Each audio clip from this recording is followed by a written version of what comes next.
क्या आपकी कुंडली में है काल सर्प दोष? सावन माह में पा सकते हैं दोष से छुटकारा। वृष, मिथुन, कन्या और तुला राशि वाले जरूर देखें ये वीडियो। आज मैं आपको ये बताऊंगा कि कालसर्प योग में राहु और केतु की क्या भूमिका होती है और जिनकी कुंडली में कालसर्प योग बने उनको ज़िंदगी में क्या क्या तकलीफ़ें आती हैं और कालसर्प योग कितने प्रकार के होते हैं। और हम 6 जुलाई से जो सावन के महीने शुरू हो रहा है हमारा भोलेनाथ का, उसमें क्या एक उपाय करें जिससे कालसर्प योग से हमें काफ़ी राहत मिले और उसके हमें शुभ फल मिलने शुरू हो जाए, दुष्प्रभाव ना मिले। तो सबसे पहले मैं ये सभी दर्शकों को ये बताऊंगा कि कालसर्प योग अगर राहु और केतु के बीच सभी ग्रह आ जाएं तो वो अपना शुभ फल नहीं दे पाते और राहु और केतु अपना दुष्प्रभाव ज़्यादा बढ़ा देते हैं और ज़िंदगी जातक की बहुत ज़्यादा दुखदाई कर देते हैं, तकलीफ़ों से भर देते हैं। चाहे वो जातक करोड़पति भी क्यों ना हो, तो ज़िंदगी में एक बार ऐसा झटका लगाते हैं कि उसको अर्श से फर्श पे ले आते हैं और बिल्कुल कंगाल कर देते हैं। ये कालसर्प योग का राहु और केतु का प्रभाव पड़ता है। वहाँ पे कोई भी ग्रह इनके प्रभाव को, दुष्प्रभाव को रोक नहीं पाते और जातक को एक बार जमीन पे ले आते हैं। और जो जातक की कुंडली में कालसर्प योग हो और वो निर्धन हो तो उसको बहुत ज़्यादा जिंदगी में तकलीफें देते हैं। सबसे ज़्यादा वृष, मिथुन, कन्या और तुला लगन वालों पर कालसर्प योग का ज़्यादा योग देखने को मिला है, इनका ज़्यादा प्रभाव देखने को मिला है। तो ये इनके ऊपर ज़्यादा प्रभाव डालते हैं। और जब भी राहु अपने गोचर में घूमता घूमता 6ठे, 8वें और 12वें भाव में आते हैं तो उस वक्त दशा अंतरदशा भी चल रही हो राहु की, तो तब ये ज़्यादा प्रभावित करता है कालसर्प योग और ज़िंदगी काफ़ी दुखदाई कर देता है। 6ठे भाव में राहु जब भी गोचर में आएंगे तो शत्रुओं और बीमारियों से जातक को बहुत ज़्यादा परेशान करेंगे। 8वें भाव में आएंगे तो अचानक दुर्घटनाएं होंगी, परिवार में अचानक मौतें होंगी या अचानक ऐसी दुर्घटनाएं होंगी जिसके कारण मानसिक तनाव, दुख, तकलीफ में ही जातक ज़िंदगी अपनी देखता है। 12वें भाव में आएगा, जब भी आएंगे राहु, तो कोर्ट कचहरी, ऐसी इज्जत मान में ठेस, खर्चों में बढ़ोतरी, मानसिक तनाव, अचानक खतरा, शत्रुओं से खतरा और कोर्ट कचहरी से मामलों में कई बार जेल जाना पड़ता है। तो ऐसी चीज़ें ये अपने दौरान गोचर में करते हैं जिनकी कुंडली में कालसर्प योग हो। तो सबसे पहले मैं दर्शकों को बताऊंगा 288 तरह के कालसर्प योग होते हैं। जैसे कि कुंडली में 12 राशियां, 12 भाव होते हैं और जब पहले भाव से लेके 12 भाव तक राहु देव कालसर्प योग बनाते हैं तो 12 गुना 12 करें तो 144 तरह के कालसर्प योग हो गए। इसी तरह से केतु जब पहले भाव से लेके 12 भाव तक कालसर्प योग बनाते हैं तो 12 गुना 12 करें तो 144 ये भी हो गए कालसर्प योग।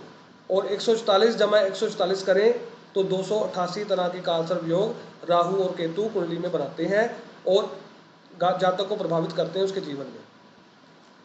लेकिन हमारी ज्योतिष में और हमारी लाल किताब में 12 तरह के कालसर्प योग को ही ज़्यादा वहाँ पे प्रबलता दी गई है जो जातक को ज़्यादा प्रभावित करते हैं और ज़िंदगी में कई तरीके की दुर्घटनाएं होती रहती हैं।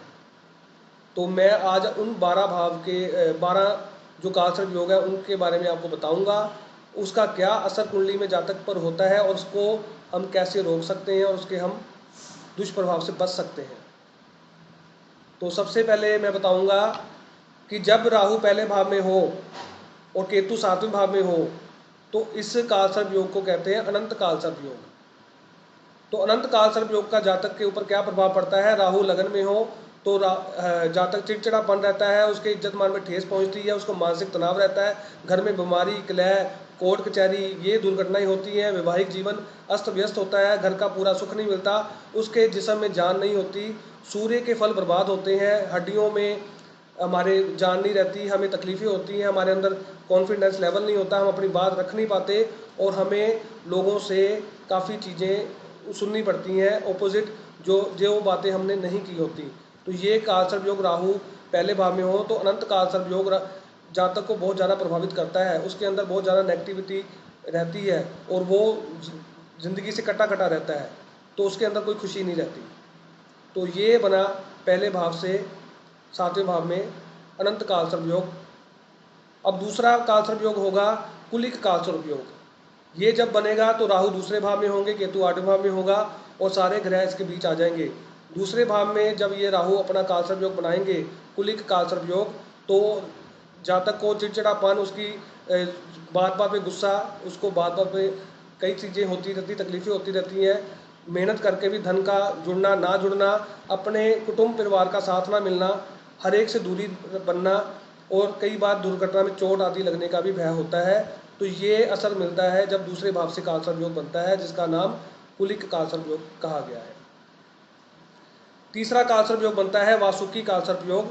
ये बनता है जब राहु तीसरे भाव में होते हैं और 9वें भाव में केतु होते हैं, तो इसको बोलते हैं वासुकी काल सर्प योग। इसमें जातक को अपने बहन भाइयों से कोई साथ नहीं मिलता, उनसे दुख तकलीफें मिलती हैं, वो जितना भी उसके लिए करता है उसको ऑपोजिट ही मिलता है। कामकाज के लिए इतनी भागदौड़ करनी पड़ती है, रिजल्ट लेकिन शून्य आता है। तो इतना संघर्ष करना पड़ता है अपने घर को चलाने के लिए, अपने बात को रखने के लिए, अपने कामकाज को सेट करने के लिए।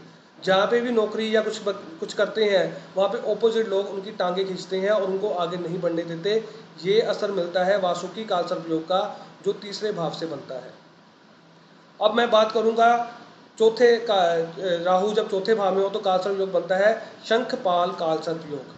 शंखपाल काल सर्प योग से क्या होता है, उसको घर का सुख नहीं मिलता, घर में अपनी जो पैतृक संपत्ति होती है उसको वो नहीं मिलती, उसके लिए संघर्ष करना पड़ता है। कई बार नहीं मिलती तो उसको घर से खाली निकलना पड़ता है और घर से दूर जाके रहना पड़ता है, और अपने माता का सुख नहीं मिलता, अपने घर वालों का सुख नहीं मिलता, अपने पूरे परिवार से दूर रह के ही जीवन में संघर्ष करना पड़ता है। तो काफ़ी चीज़ों को पाने के लिए संघर्ष करना पड़ता है, अपना घर बनाने के लिए संघर्ष करना पड़ता है, तो कई बार नहीं बन पाता और उस पर कर्जा ही रहता है।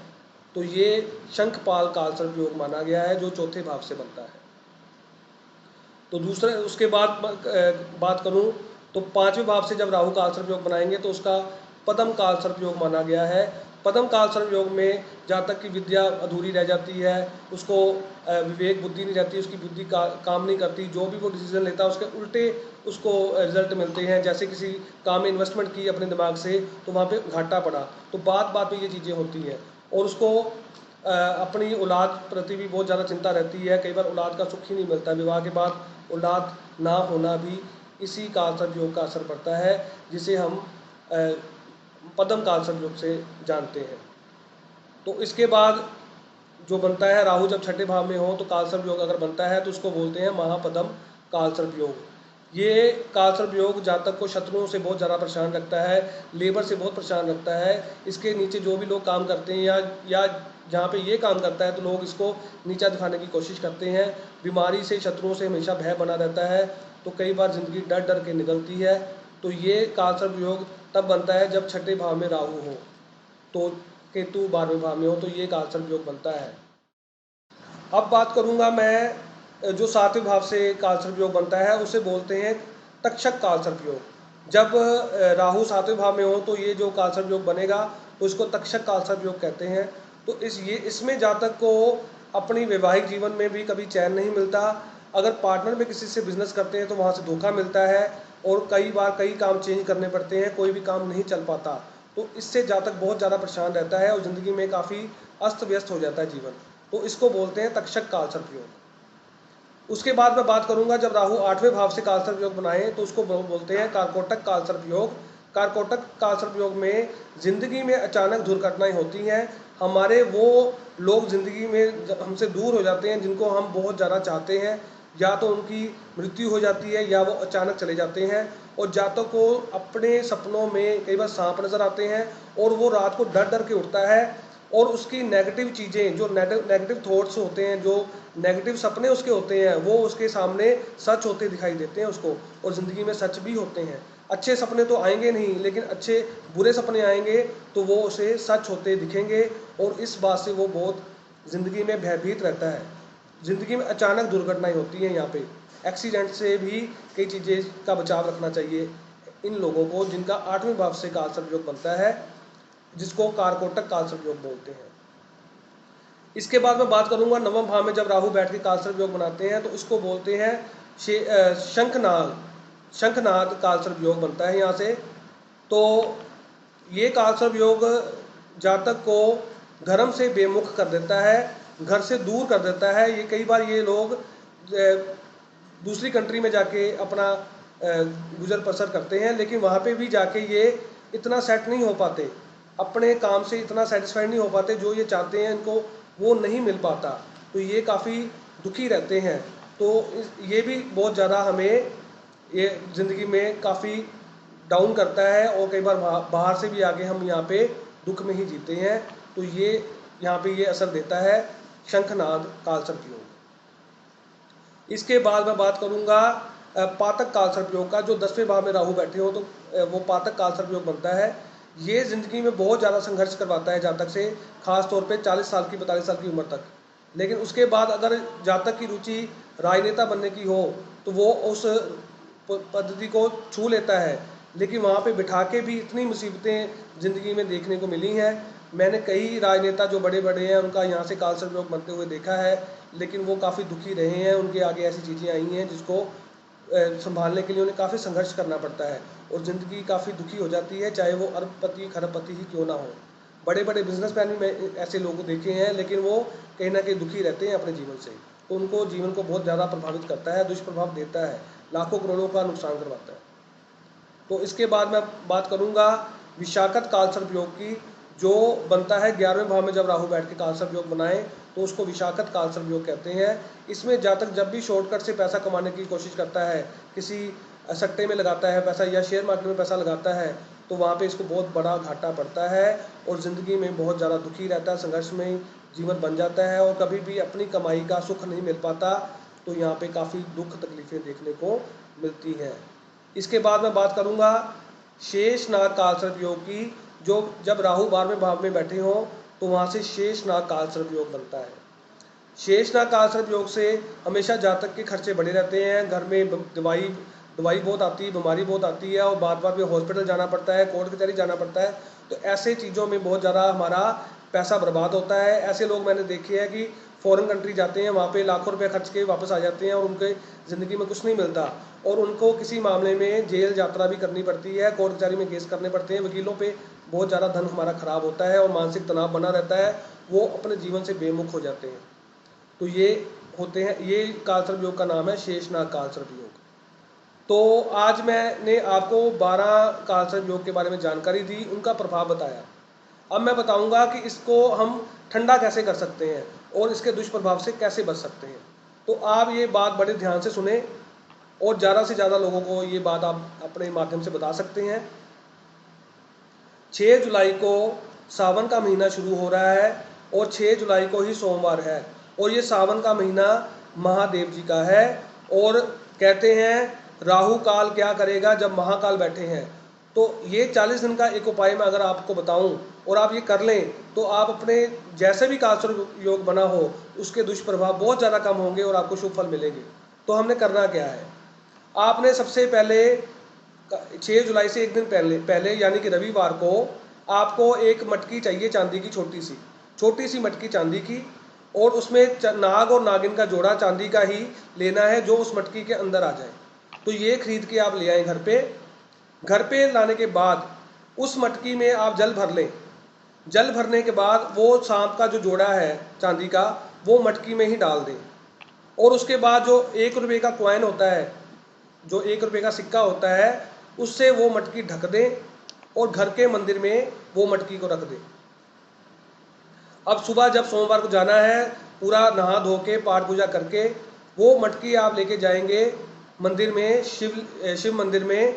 तो जो उस मटकी में जल है, आप ये ध्यान रखें कि वो सिक्का थोड़ा सा हटा के वो जल शिवलिंग पे चढ़ा दें, लेकिन नाग और नागिन जो जोड़ा है वो शिवलिंग पे ना चढ़े। ये इस चीज़ का जरूर ध्यान रखें आप। वो जल जब आप चढ़ा दें तो वो मटकी और नाग नागिन घर पे वापस ले आएँ और वही प्रक्रिया दोबारा करें जो एक दिन पहले की थी। जल भर के घर के मंदिर में रखें और अगले दिन सुबह फिर वो जाके जल शिवलिंग पे चढ़ाएं।